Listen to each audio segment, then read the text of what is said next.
Jair Bolsonaro agora é réu. O ex-presidente enfrenta acusações que podem mudar seu futuro político e até a sua liberdade. Mas o que isso realmente significa? Ele pode ser preso? Ainda pode ser candidato? Como isso afeta o cenário político brasileiro? Vamos analisar tudo isso agora. Façam as contas comigo. Um tribunal que tem 5 ministros. O primeiro, Alexandre de Moraes, que ele mesmo julga se ele é parcial ou não. O outro, Flávio Dino, que é amigo do Lula desde quando o Dino era magro. Terceiro, ministro, era ex-advogado do Lula, Zanin. O quarto e o quinto foram indicados pelo PT. Senhores, vocês estão de sacanagem? Vocês vão falar comigo que esse julgamento é sério? Que é um julgamento imparcial? Horas. Os próprios advogados falaram recorrentemente que eles não tinham acesso às provas. Em qualquer país normal, isso já seria motivo de nulidade. Agora, o ministro Alexandre de Moraes, todo amostradinho, quis colocar lá os vídeos do dia 8, da baderna que foi feita aqui. Por que não exibiu do MST? Por que não exibiu o vídeo do ministro Benedito, que chega para ele quando anuncia a vitória do Lula e fala assim: missão dada é missão cumprida? Por que ele não explicou isso para todos? É claro que não, porque isso de fato é um golpe. Ninguém até hoje veio falar isso. E ele ainda tem a pachorra, porque é muito fácil esconder atrás de uma toga, o difícil é andar no meio do povo, para poder dizer que ali naquelas imagens não tinha batom e nem Bíblia. É claro que naquelas imagens ali não tinha, porque a pessoa que está sendo condenada a 14 anos, nem aqui dentro entrou, mas estava com uma, toma cuidado comigo aqui, hein? Estava com uma grande arma, um batonzinho. Imagina se os ministros andassem pelas federais do Brasil. É pichação para tudo quanto é lugar. E outra, não eram vocês mesmos que defendiam que pichação era liberdade, né? É tudo bem fazer isso, e agora quer condenar essa pessoa a 14 anos? Vou falar uma coisa para você aqui que eu não estou falando para eles, porque eles, meu filho, é só o Espírito Santo para mudar mesmo. Agora, eu falo para você brasileiro que tem no mínimo 2 neurônios, não precisa gostar do Bolsonaro, não precisa achar que para poder estar do lado dele, você tem que, enfim, gostar do outro. Agora, seja justo. É inacreditável você falar que esse cara vai para a cadeia porque ele tentou dar um golpe fictício lá dos Estados Unidos, enquanto não tem nenhum corrupto da Lava Jato preso, enquanto não tem nenhuma pessoa que comete crimes sérios nesse país, como no PCC e no CV, estão sendo soltos pelo STF. É inacreditável a vergonha que se tornou o STF. Vocês, sim, são os covardes e têm manchado a história desse país. Mas pode ficar calmo, tenham paciência e um dia nós venceremos. Obrigado, presidente. Senhores e senhoras parlamentares, assumimos agora... O julgamento de Bolsonaro está na mira dos Estados Unidos. Como assim, Deltan? Você que acompanha o canal já sabia que o Alexandre de Moraes e o STF estão na mira do governo Trump por várias razões, que incluem os abusos em série contra a liberdade de expressão.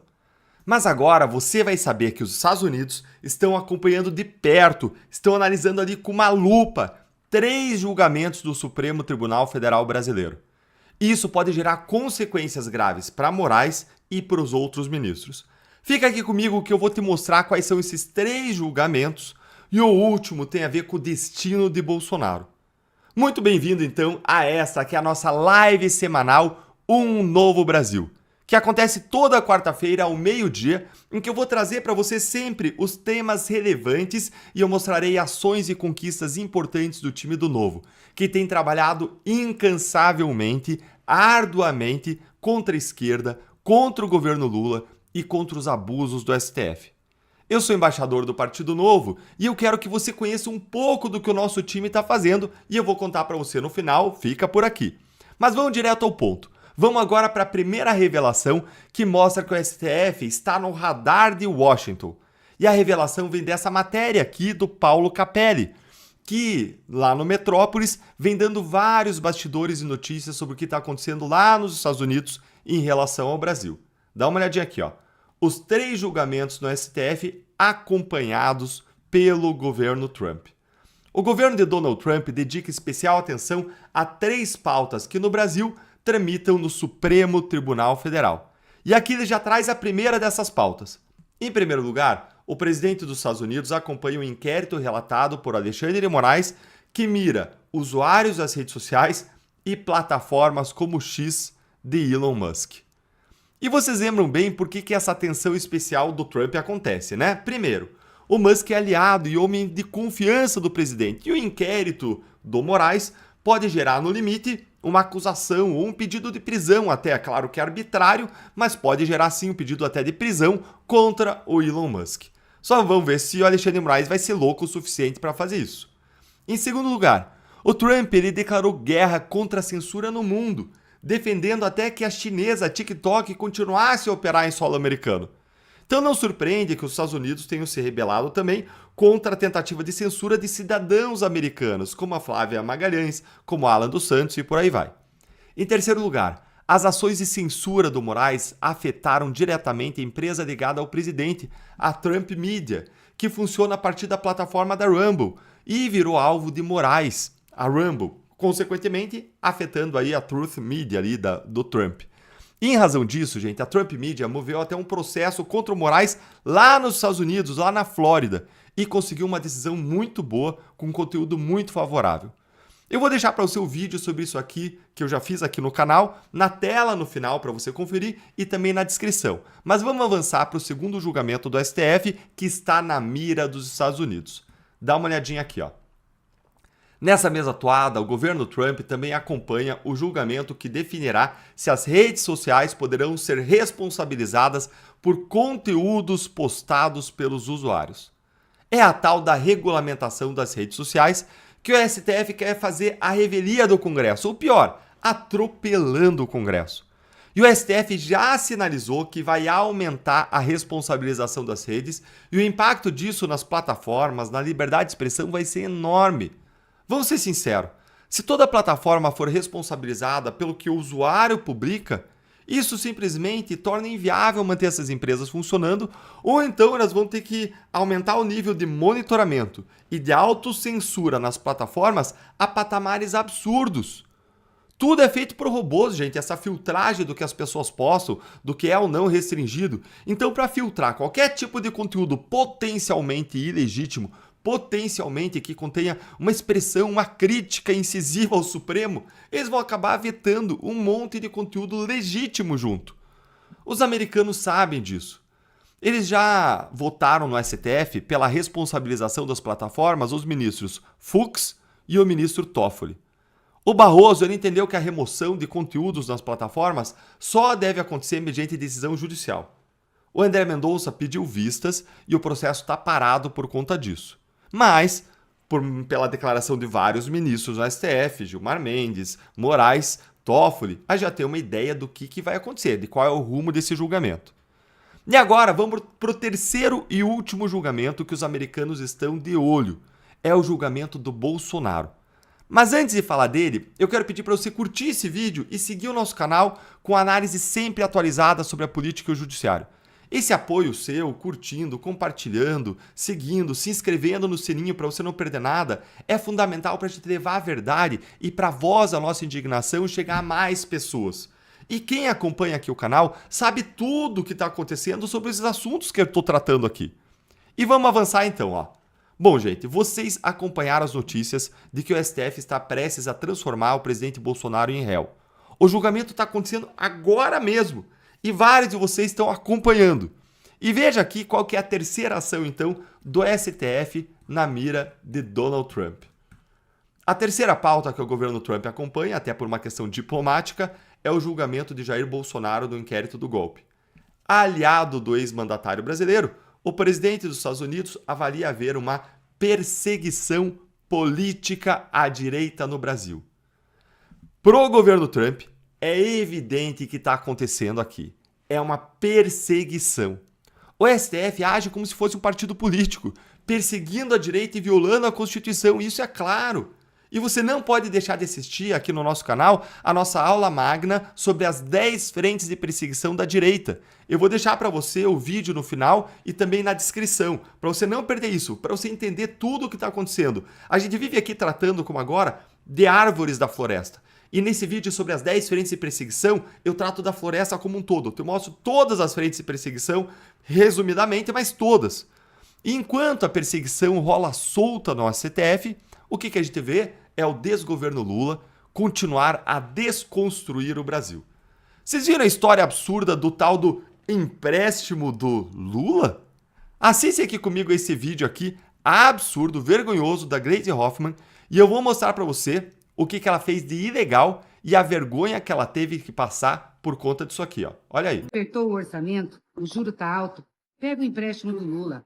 O governo Lula liberou o crédito do trabalhador, uma nova linha de empréstimos consignados para quem trabalha com carteira assinada, com juros muito mais baixos. Como é que você pega? Solicite diretamente pelo aplicativo da Carteira de Trabalho Digital. Autorize o acesso aos dados e em 24 horas você receberá ofertas de crédito. O empréstimo é descontado diretamente da sua folha de pagamento e você pode usar 10% do seu saldo do FGTS como garantia e, em caso de demissão, 100% da multa rescisória. Já tem um consignado e agora? Não tem problema. A partir do dia 25 de abril, você poderá usar esse programa... Gente, e a propaganda dela vai seguir por aí nessa linha. Como assim empréstimo do Lula? O Lula, pessoa física, vai emprestar aí para milhares, milhões de brasileiros? É claro que não, é dinheiro público, é garantia de FGTS, é tudo dinheiro público. Então a nova ministra Gleisi, a bonitona, segundo Lula, ela já chegou botando o seu narizinho onde não é chamada, transformando um programa estatal feito com dinheiro público em empréstimo do Lula. Gente, isso é ilegal. Ministra, isso é ilegal. Isso é transformar um programa de governo em propaganda pessoal e propaganda eleitoral. Isso quebra o princípio da impessoalidade, segundo o qual o governante ele não pode trazer as coisas para sua pessoa. Sim, é o governo atuando, é o Estado atuando. Mas então, o que dá para fazer? Felizmente, nós temos parlamentares sérios em Brasília que já fizeram. Ao ver essa pataquada aqui da ministra, essa ilegalidade e abuso, a bancada do nosso time do Novo não deixou barato. Entrou com uma representação no TCU pedindo uma medida cautelar urgente para barrar esse tipo de propaganda eleitoral disfarçada. Dá uma olhadinha aqui o que disse a nossa deputada federal de São Paulo sobre esse assunto e veja se ela te representa ou não. Olha aqui, ó. A Constituição é clara. A publicidade institucional deve servir ao interesse público e não à promoção pessoal de autoridades como Lula, que está fazendo isso inclusive para conseguir voto em 2026. O que nós vimos no vídeo da ministra Gleisi Hoffmann é o uso indevido da máquina pública em uma tentativa descarada de antecipar a propaganda eleitoral de 2026. Isso fere diretamente o princípio da impessoalidade e não pode ser normalizado. Quem disse isso? A líder do Novo na Câmara dos Deputados, Adriana Ventura, alguém que eu tive o privilégio, a honra de conhecer, excelente deputada, das melhores do Congresso Nacional. E aí, você sabe o que aconteceu? A ministra Gleisi, ela correu para apagar o vídeo, gente. Correu para apagar. Vergonha nacional. E ela apagou porque ela sabe que ela fez coisa errada. A Constituição é clara. A administração pública ela deve respeitar a impessoalidade. E o Novo tá lá, então, de olho, fiscalizando, cobrando, acionando os órgãos competentes toda vez que é necessário, representando a mim, você, naquilo que nós entendemos que é justo, que é certo, que é reto. Se você gosta desse tipo de atuação firme contra os abusos do poder, venha fazer parte do nosso time que tem o Marcel Van Hatten, tem Eduardo Girão, tem Zema. Filie-se ao Novo. O link vai estar aqui na descrição e também nos comentários para você, ou se você preferir, você pode mirar com o seu celular aqui no QR Code na tela para você se filiar. Porque a nossa força é a força que vem de vocês. E é aqui, para fechar com chave de ouro, eu quero perguntar para você, você conhece a Academia do Amanhã? A Academia do Amanhã é a Netflix do Novo de palestras para quem quer se preparar para mudar o Brasil de verdade. Enquanto você vê e se prepara para mudar o Brasil, assiste as palestras, você cresce de modo pessoal e intelectual. Lá você aprende com nomes como Bernardinho, Caio Coppola, Carla Secato, Roberto Mota, Renata Barreto, sobre política, economia, segurança pública, corrupção, liberdades e tudo mais. E sabe quem que vai dar uma aula agora, nesta quinta-feira? vai ser o Bruno Perini, que ficou conhecido pelo canal Você Mais Rico, levando um conteúdo com foco voltado a fomentar educação financeira, além de ensinar práticas financeiras que auxiliam na rotina das pessoas ali no dia a dia. Hoje ele conduz também o podcast Os Sócios, então não dá para perder. Acesse o link na descrição, vou deixar para você, da Academia da Manhã, garanta a sua vaga porque é só para assinantes. E bora então construir juntos, pessoal, o Brasil que a gente sonha. É isso aí, curta o vídeo, comenta aí embaixo, compartilha com seus amigos. Vamos fazer essa mensagem chegar a cada canto do Brasil.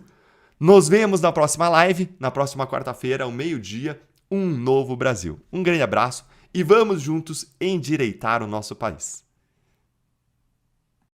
É incrível! O jornalista William Vac, da CNN, que é um dos jornalistas mais famosos e prestigiados do Brasil, ele não perdoou o STF e ele detonou o tribunal ao vivo. Isso por conta dos abusos contra os réus do 8 de janeiro, especialmente contra Débora Rodrigues. E eu vou mostrar o vídeo para você agora, para você mesmo ver, é imperdível isso aqui.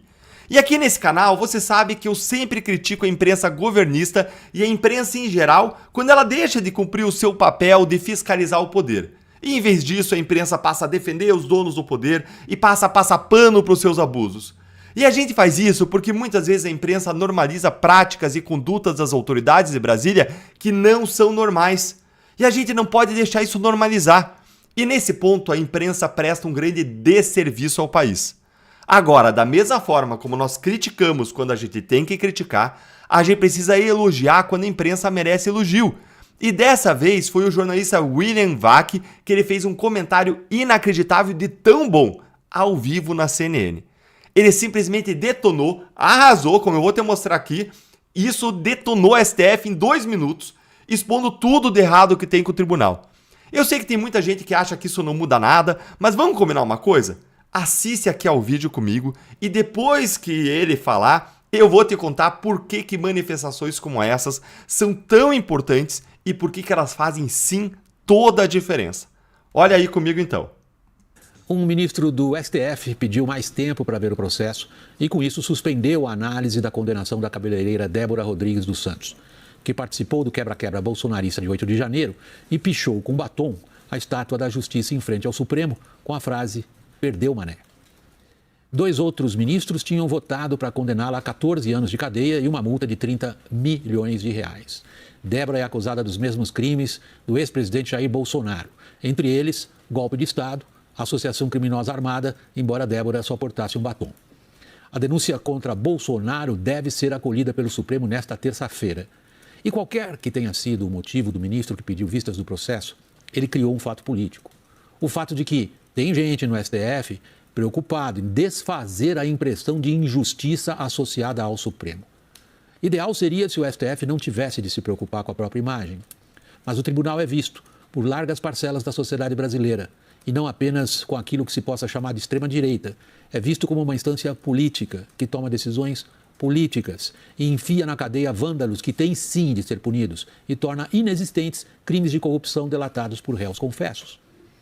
Os esforços do STF para conter privilégios da magistratura são vistos, no mínimo, como insuficientes, se é que são vistos. A delicada posição na qual o STF se encontra hoje explica, por exemplo, as dificuldades políticas que enfrenta para regular redes sociais, um assunto no qual o Legislativo ainda não chegou a uma conclusão. Os ministros do Supremo batem no peito declarando-se os salvadores da democracia, sem perceberem que amplos setores da sociedade brasileira, repito, não se trata de extrema-direita, têm visão contrária a essa e se sentem, eles sim, tratados como manés. Gente, é ou não é isso aí? É ou não é?